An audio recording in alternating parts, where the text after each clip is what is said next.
1 apiece.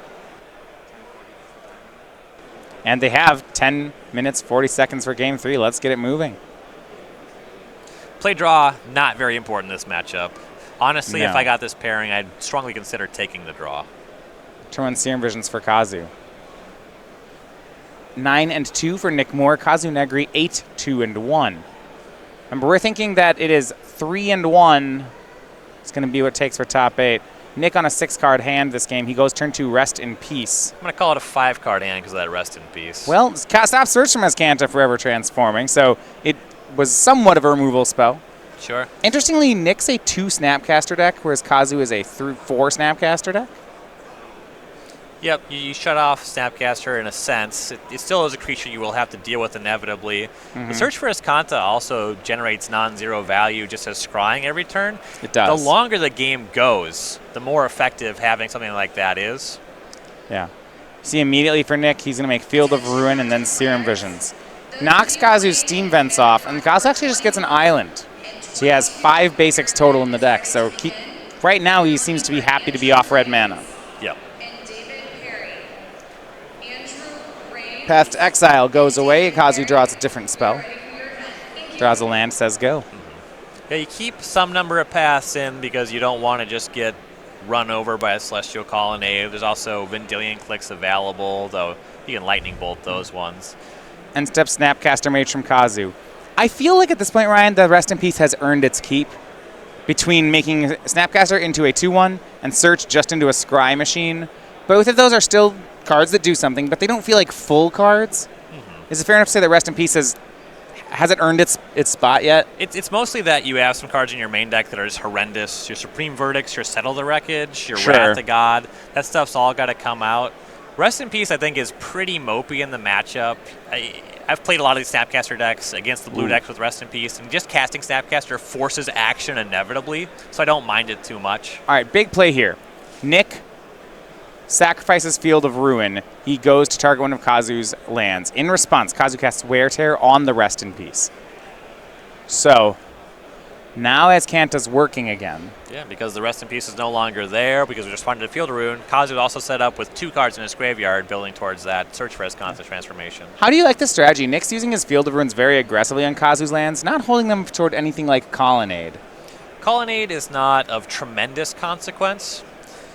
Eventually you can get to a point where Kazu is not able to produce basics. I would kind of like to have waited to see until Kazu naturally had drawn more basics, and you get to the point where it's actually just a strip mine effect. Yeah. Nick makes Wall of Omens. Land 5 says go. Snapcaster swings into the Wall of Omens. Good block by Moore. I guess from Nick's side, he's already used 2 Field of Ruins. One of the reasons we might have seen him start off with these is just because he doesn't want 3 colorless land in play. That's true, yeah. You do need to be able to cast your spells.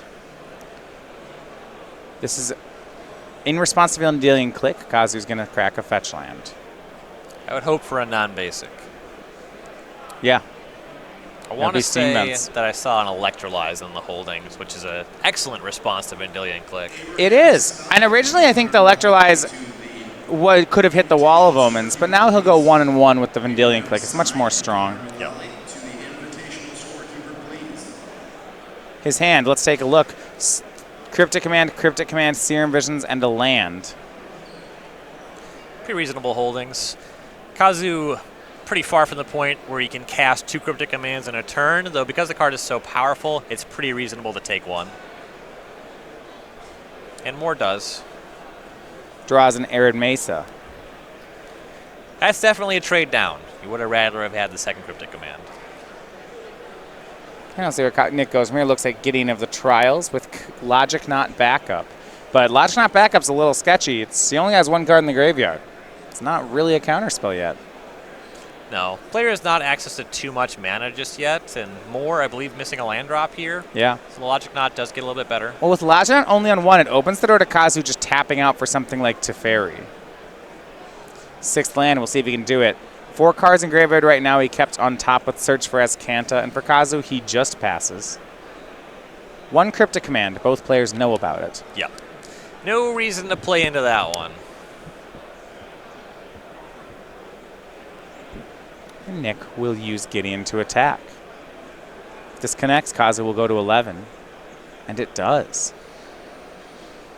It is still a pretty mopey damage source because Nick's on blue-white as opposed to Jeskai. You can take some hits from Gideon, and they're of very low consequence. Looks like I have an end step attempt at a Cryptic, which Nick will negate.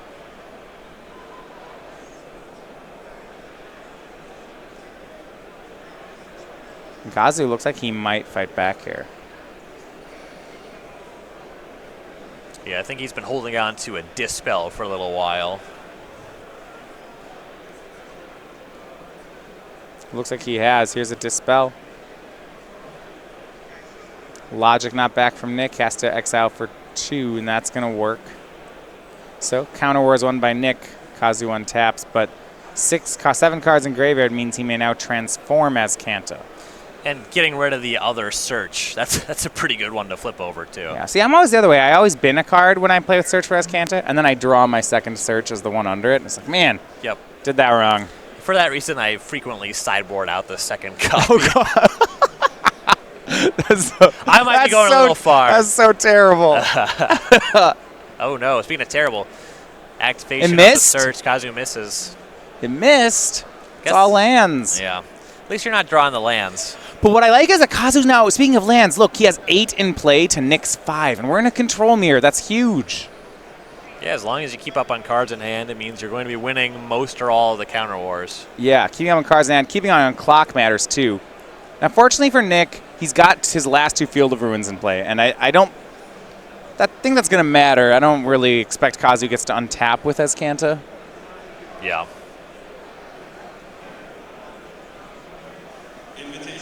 Which does make it actually pretty unfortunate that he missed on that first activation. Cryptic Command bounce draws the Gideon. And yeah, Field of Ruins going to be used. Let's get rid of that temple. That sunken ruin, I suppose. Kazu still has a basic. That's basic land number 4. He plays 5 total. It's actually, he has the plains. Yeah, there's a third island. He has all 3 islands on the battlefield. He drew the third one. Oh, so okay, so that Field of Ruin in play is a wasteland now. Right. But look at the pace of play here. 3 minutes remaining. Kazu knows he's ahead, but he's got to do something about it. He just picked up a Teferi, and okay, this is why I don't like getting to the trials very much. It doesn't matter. So much worse than all the other planeswalkers. Draw from Kazu, untap of 2 lands. No, he's going to cast more things. Detention Sphere. That's going to work. That'll go on to Gideon. Untaps 2 lands, says go. Back now, over to Nick Moore. Kazu very firmly in the driver's seat. We've been discussing how he's been getting ahead on mana, and now with the Teferi, it's going to be very easy to keep up on cards. He just has to fade something messing up his battlefield on this turn. Celestial Colonnade, that can hit for 4, but 4 is not 5. The Hero of Dominaria will stay around. If this was a Jeskai Mirror, that would put Kazu to 3 in a very meaningful way. But because Moore's blue-white, it's not great. Ryan, Nick ignored the Planeswalker, too. He's also playing for the win. Hit Kazu down to 7. Kazu draws off Teferi. Now, Nick actually is okay picking up a draw here, but for Kazu, a draw is disaster. Yeah, he already has 1 draw. The first draw, frequently pretty much a loss. The second one, absolutely is. Well, and I mean, at this point in the tournament, I'm not sure the first loss is a draw, because the record 12-3-1 should top 8. Nick, I think, is fine taking the draw here. Sure, yeah, this deep for him. I'm talking about Kazu's draw. Kazu? Kazu's draw is bad. Kazu's first draw is pretty bad. He's won enough matches where his first draw is actually reasonable, but the second one, that's just a loss. Yeah. He's got to make some plays. He's got Nick at 18, and I mean, he needs to reprioritize. Find a counter and a colonnade. Find burn it. Find it fast. This idea that you're going to win with a Teferi emblem, it's real, and it would work, but it's not going to work in a minute and a half.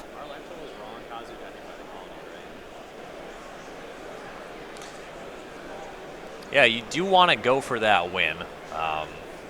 And more creatures that attack for 4, the Colonnade, the Gideon, that's not weak stuff, but when you don't have any reach and your deck is mostly reactive spells, it's hard to actually convert it. Yeah, Kazu's just a long ways away. He hasn't even found a Gideon yet, Colonnade yet. If he finds a Colonnade, Nick has another Field of Ruin. And we actually have a big update. Kazu's at 2. We missed an attack that last turn. Kazu's at 2 from a Colonnade hit, so he's going to cast Vendilion Click. Our apologies here. It does change the game significantly. Yes. And Vendilion Click targets Nick. Takes no card and chump blocks. That is not a great Vendilion Click. Here's Teferi up to 7. Logic not in hand. Does he have... There we go. Elspeth Sun's champion. He's going to try to make a win con. He saw negate in Nick's hand and said he didn't care. 3 tokens from Elspeth, but how is Kazu going to survive? Yeah, you got to do something about that colonnade. Yeah, and Nick has a negate. Right. So this is really close as Kazu's at 2. He's playing for the win. I love that. Yes. But is he dead on board? And strong play, main phase, cryptic, bounce draw on the colonnade. That's such a good play for Kazu. Yep, take care of that while the negate is down. And he got in his turn so that I believe Nick is going to be turn 0. I think by his pace of play, Kazu bought himself an extra attack step. And if you weren't playing standard when Elspeth Sun's champion was legal, this is the setup. If you have turns 1, 2, and 3 when it's on 5, that's emblem. Yeah. That's lethal. Right, turn 1, Elspeth goes to 6. Turn 3, Elspeth goes to 7. Turn 5, Elspeth makes an emblem and wins the game. Yep. So Kazu has gotten in time. It is kind of comical that when you talk about that standard, this was a frequent occurrence that both this card went to time and that play pattern is just something everybody knew, but it came up a lot. Yep, Kazu has turns 1, 3, 5. Swings in for 3. Elspeth makes 3 tokens. He's doing everything right here. Yep.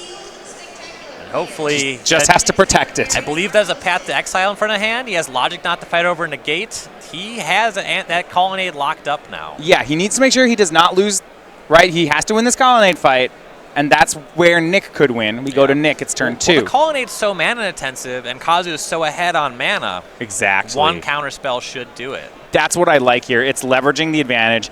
You know, Kazu has removal with counterspell backup, and I think Nick actually has enough removal counterspells in his hand to, in theory, win the fight. He has the capacity on counterspells, but he just doesn't have the mana. Right.